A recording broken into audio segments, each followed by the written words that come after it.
Welcome to the deep dive. We're looking at some really fascinating material today, the Gospel of Thomas. Yes, that's right. It's quite a unique text. So just to set the scene, this is a collection of sayings, right?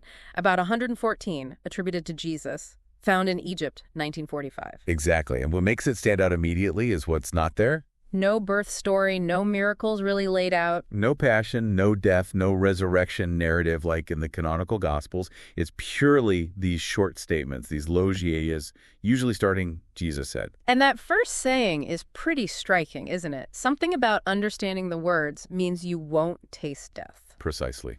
Logian 1. Whoever finds the interpretation of these sayings will not taste death. It puts enormous weight on, well, understand it, on gnosis almost. So our mission today for this deep dive is to try and unpack some of that, figure out what this text might be telling us.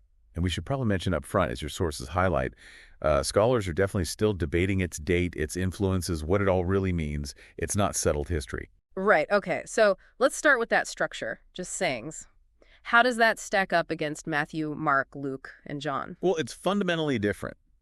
Some scholars, like Meyer or Thyssen, suggest that maybe collections like this, just sayings, were actually an early form of preserving Jesus' teachings. Earlier than the narrative Gospels, we know. Possibly. It's a theory. And the parables in Thomas often appear without the detailed allegorical explanations that seem to have been added later in the synoptics. That could point to an earlier stage, too. Kind of stripped down, just the core saying. Yeah. And without the death and resurrection story, the focus really shifts, doesn't it? It becomes much more about inner understanding for salvation, not necessarily belief in those specific events. But there are links to the other Gospels. It's not totally separate. Oh, definitely not. Yeah. About 79 of the sayings have parallels in the synoptics, Matthew, Mark, and Luke. You find versions of the kingdom being within you, parables like the sower, the mustard seed, Familiar ideas, but maybe presented differently. Exactly. Sometimes subtly different, sometimes more significantly. And the order is all jumbled compared to the synoptics. The logic connecting one saying to the next isn't always obvious. And what about this source Q, that hypothetical source? Ah, yes. The relationship with Q is complex. There are similarities, suggesting some shared tradition, but also big differences. It's not straightforward. And some, like Elaine Pagels, have theorized about potential tensions, maybe, between communities valuing Thomas versus those prioritizing John's gospel. Interesting. Okay, so let's get into the big themes. What are the core theological ideas here? I think one of the absolute standouts is the concept of the kingdom. Logian 3 says the kingdom is inside of you and outside of you. Inside and outside, so not just a future event or a place somewhere else. Right. It's presented as a present reality, accessible now. And crucially, it's tied to self-knowledge. The same Logian continues. When you know yourselves, then you will be known. Ignorance of your true self, your divine origin, that's seen as the cause of misery.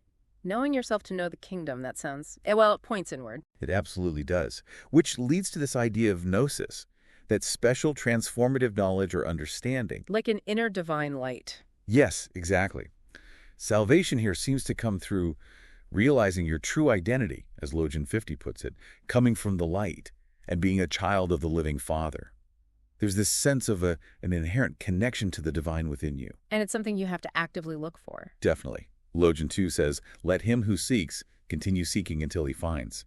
And the sayings themselves are presented as holding secrets, as we saw in Logian 1. Logian 5 says, know what is in front of you, and what is hidden from you will be disclosed.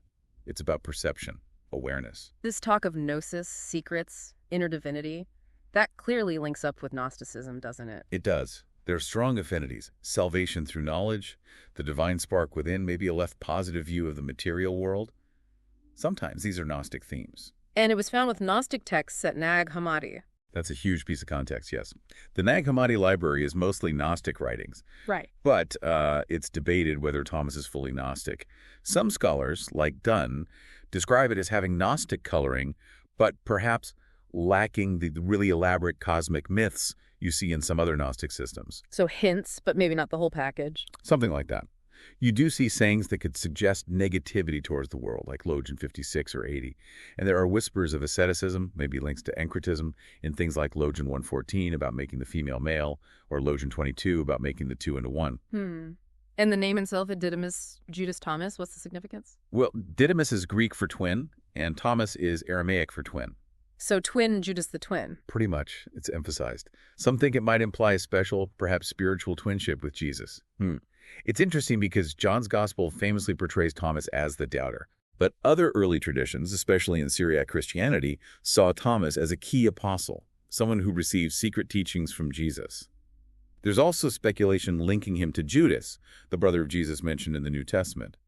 But the scholarly consensus is generally that the Gospel is pseudo-epigraphic. Written later, under his name for authority. Most likely, yes. And tell us briefly about that discovery again. Nag Hammadi, 1945. It's a great story. A local man found a sealed jar near the cliffs, close to an old monastery.